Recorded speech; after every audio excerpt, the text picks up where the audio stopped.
Kalau orang bersyukur kepada Allah ditambah. La in syakartum la azidannakum. Kalau kalian bersyukur, sungguh aku akan menambah kenikmatan bagi kalian. Ini banyak orang yang pandai bersyukur, Allah tambah-tambah terus nikmatnya. Ya, sampai dia mau lari dari dunia, dunia malah yang mengejar dia. Kenapa? Dia pandai bersyukur. Ya, kita terkadang kurang diberi nikmat. Kenapa? Karena mungkin kita kurang pandai bersyukur. Kenapa kebahagiaan kita dicabut? Mungkin karena kita kurang bersyukur. Maka kita harus banyak bersyukur agar kenikmatan kita terus ditambah oleh Allah Subhanahu wa taala. Dan ingat, kalau kita bersyukur itu bukan untuk Allah, untuk kita sendiri. Makanya kata Luqman kepada putranya, "Wa may yashkur fa innama yashkur li nafsihi." Barang siapa yang bersyukur, maka dia bersyukur untuk dirinya. Kenapa? Karena pada hakikatnya Allah menyuruh kita beribadah, tapi Allah tidak butuh dengan ibadah kita. Allah tidak pernah butuh dengan salat kita, Allah tidak pernah butuh dengan sedekah kita, Allah tidak pernah butuh dengan puasa kita. Kalau kita bersedekah, Allah kasih kita tambah harta. Ya, kalau kita bersyukur, Allah tambahkan nikmat kepada kita.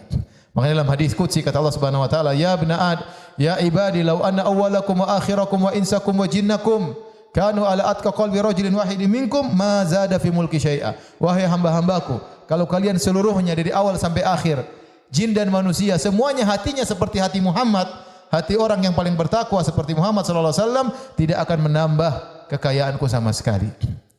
Allah tidak butuh dengan jangan kita merasa mentang-mentang di hadapan Allah. Ya Allah, saya kan sudah puasa. Ya Allah, enggak ada seperti itu, untuk kamu sendiri. Kalau kamu beribadah, bersyukur, Allah kasih tambahan kepada engkau. Wala in kafartum, kalau kau kufur, ingkar, inna adzabi lasyadid, maka azabku sangat pedih.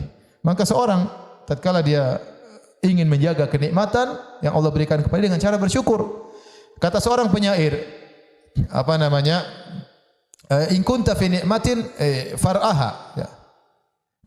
Kalau kau berada di atas kenikmatan, maka jagalah kenikmatan tersebut. Fa inna dzunuba tudhhibun ni'am, karena sungguhnya fa idza kunta fi ni'matin far'aha fa inna dzunuba tudhhibun ni'am. Kalau kau berada di atas kenikmatan, maka jagalah, sungguhnya maksiat itu menghilangkan kenikmatan. Jadi kalau kita sudah diberi kenikmatan sama Allah, diberi harta, jaganya bagaimana? Dengan kita bersedekah, dengan kita beribadah, dengan kita nyambung silaturahmi. Sudah, itu cara menjaga kenikmatan terus dijaga oleh Allah Subhanahu wa taala. Dengan kita memberi bantuan kepada fakir miskin. Jangan lupa kita cari informasi tentang orang-orang yang susah, kita datang sendiri berikan kepada dia, ya. Kita ketuk pintu rumahnya. Maka kata para sebagian ulama mengatakan, bukanlah orang yang karim, yang sangat mulia, yang orang datang mengetuk pintunya, tetapi orang yang sangat mulia adalah orang yang datang mengetuk pintu orang miskin. Dia cari orang miskin untuk dia kasihkan. Dan banyak orang miskin sekitar kita. Di sekitar kita, di kampung kita, di mana-mana kita tahu dia susah, kita datang, kemudian dengan penuh penghargaan kita kasih sama dia.